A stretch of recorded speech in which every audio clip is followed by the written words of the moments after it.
మూడవ దశ 1858 నుండి 1909. విక్టోరియా మహారాణి ప్రకటన 1858 భారత ప్రభుత్వ చట్టం. ప్రముఖ రాజ్యాంగ విశ్లేషకుడు డి. బసు ఈ చట్టంతోనే భారత రాజ్యాంగ చరిత్ర ప్రారంభమైనదని పేర్కొన్నారు. 1857లో జరిగిన సిపాయిల తిరుగుబాటు తదనంతరం భారత ప్రభుత్వ చట్టం 1858ని ప్రవేశపెట్టారు. ఈ చట్టం ద్వారా మనదేశంలో ఈస్టిండియా కంపెనీ పాలన రద్దయింది. భారతదేశం బ్రిటీషు సామ్రాజ్యంలో అంతర్భాగమైంది.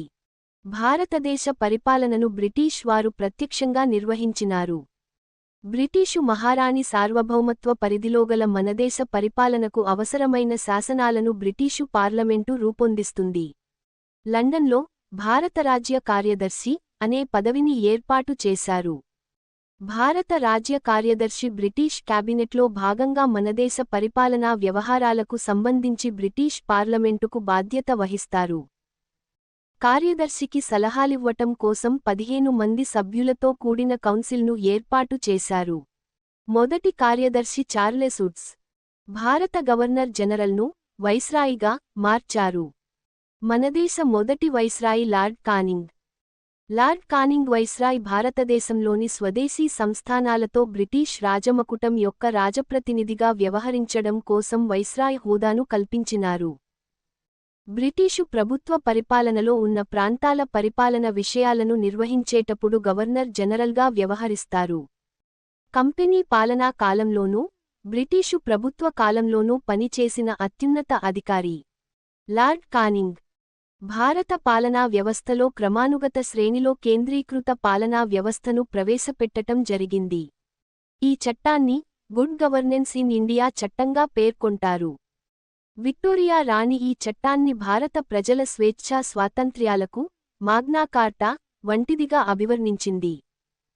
టి.బి. మెకాలే ఈ చట్టాన్ని ప్రాజ్ఞ నిరంకుశత్వాన్ని నెలకొల్పే చట్టంగా అభివర్ణించాడు. మాగ్నా కార్టా సమస్యల గురించి ప్రజలు రాజును ప్రశ్నించే హక్కు, మొట్టమొదటిసారిగా బ్రిటీష్ రాజు జాన్ ఎడ్వర్డ్ 1215లో మాగ్నా కార్టా ప్రకటనను వెలువరించాడు. క్రమానుగత శ్రేణి పద్ధతి, భారతదేశ పరిపాలన కోసం బ్రిటీష్ ప్రభుత్వం ఏర్పాటు చేసిన విధానం.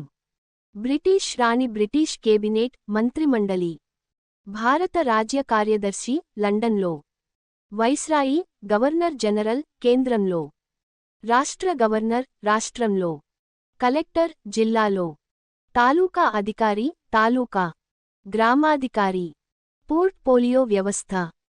లార్డ్ మెకాలే భారతదేశంలో ఆంగ్ల విద్యా విధానానికి రూపురేఖలను దిద్దడంలోనూ, లా కమిషన్ చైర్మన్గా చట్టాలను క్రోడీకరించడంలోనూ, భారతీయ సివిల్ సర్వీసెస్ నిర్మాణంలోనూ లార్డ్ మెకాలే నిర్వహించిన పాత్ర అద్వితీయమైనది. మంత్రులకు వేర్వేరు శాఖలకు బాధ్యతలివ్వటం.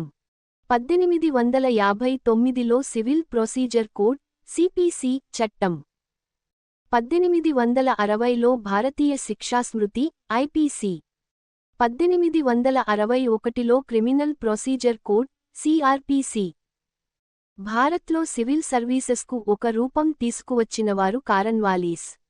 భారత్లో ఆంగ్ల విద్యావిధానానికి మాగ్నా కార్టా వంటింది వుడ్స్ డిస్పాచ్.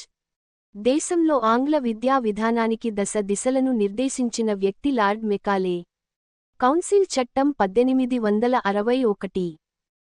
1858లో విక్టోరియా మహారాణి ప్రకటన ద్వారా మనదేశ పరిపాలనను బ్రిటీషువారు ప్రత్యక్షంగా చేపట్టిన తర్వాత మనదేశ పరిపాలన కోసం బ్రిటిష్ పార్లమెంట్ రూపొందించబడిన చట్టాలన్నింటినీ కౌన్సిల్ చట్టాలుగా పేర్కొంటారు.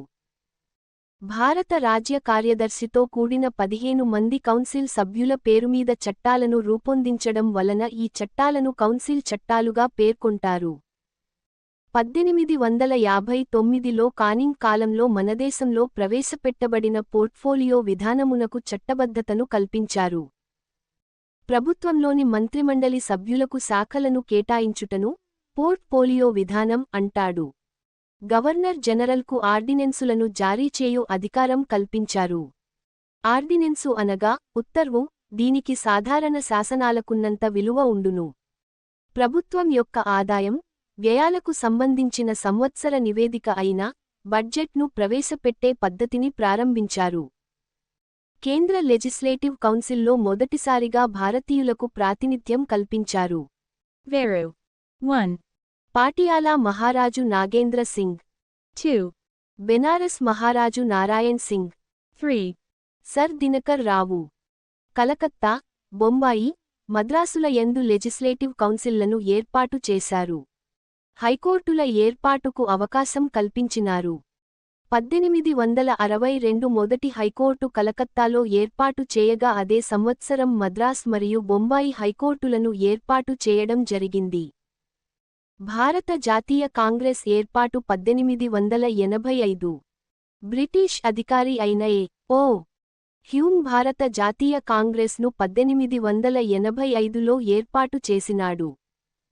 దీనికి మొదటి అధ్యక్షుడిగా పనిచేసిన వారు డబ్ల్యూ.సి. బెనర్జీ. భారత జాతీయ కాంగ్రెస్ను ఓ. హ్యూమ్ భారతదేశంలో బ్రిటిష్ సామ్రాజ్యానికి రక్షక కవాటం వంటిదిగా అభివర్ణించినారు. R.C. మజుందార్ భారత జాతీయోద్యమాన్ని 3 దశలుగా వర్గీకరించారు. Avi. 1. మితవాద దశ 1885 నుండి 1905. 2. అతివాద దశ 1905 నుండి 1920. 3. గాంధీ శకం 1920 నుండి 1947. మితవాద దశ. ఈ దశలో భారత జాతీయ కాంగ్రెస్ విజ్ఞాపన మరియు విన్నపం అనే విధానంతో బ్రిటిష్ ప్రభుత్వంతో వ్యవహరించినారు. భారతీయుల సమస్యల పరిష్కారంకై కాంగ్రెస్ శాంతియుత పద్ధతి ద్వారా మరియు తమ అసమ్మతిని తెలపడం ద్వారా బ్రిటిష్ ప్రభుత్వంపై ఒత్తిడి తీసుకురావడం జరిగింది. ఈ దశలో కీలక పాత్ర పోషించిన వారు దాదాబాయి నౌరోజీ, గోపాలకృష్ణ గోఖలే, సురేంద్రనాథ్ బెనర్జీ, మహదేవ్ గోవిందరనడే, మదన్మోహన్ మాలవీయ, బద్రుద్దీన్ త్యాబ్లీ, ఫిరోజ్ షా మెహతా వారు. అతివాద దశ. ఈ దశలో భారత జాతీయ కాంగ్రెస్లోని లాలా లజపతిరాయ్, బాలగంగాధర తిలక్ మరియు బిపిన్ చంద్రపాల్ వారు బ్రిటిష్ వారితో శాంతియుతంగా వ్యవహరించడం కంటే సమరశీల పోరాటం ద్వారానే సమస్యలు పరిష్కరింపబడతాయని భావించినారు. గత 2 దశాబ్దాలుగా బ్రిటిష్ వారిని రొట్టెల కోసం వేడుకోగా వారు పలుగురాళ్ల దెబ్బలతో బదులు ఇచ్చినారు. అందువలన స్వరాజ్యం నా జన్మ హక్కు, నేను దానిని సాధించి తీరుతాను అని పేర్కొంటూ బాలగంగాధర తిలక్ కాంగ్రెస్ దృక్పథంలో వచ్చిన మార్పును వ్యక్తీకరించినారు.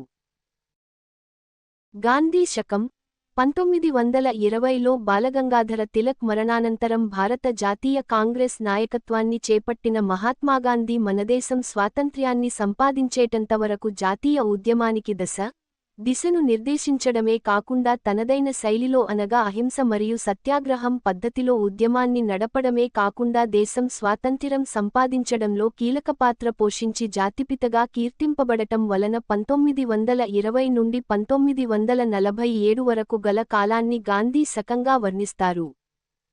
కౌన్సిల్ చట్టం 1892.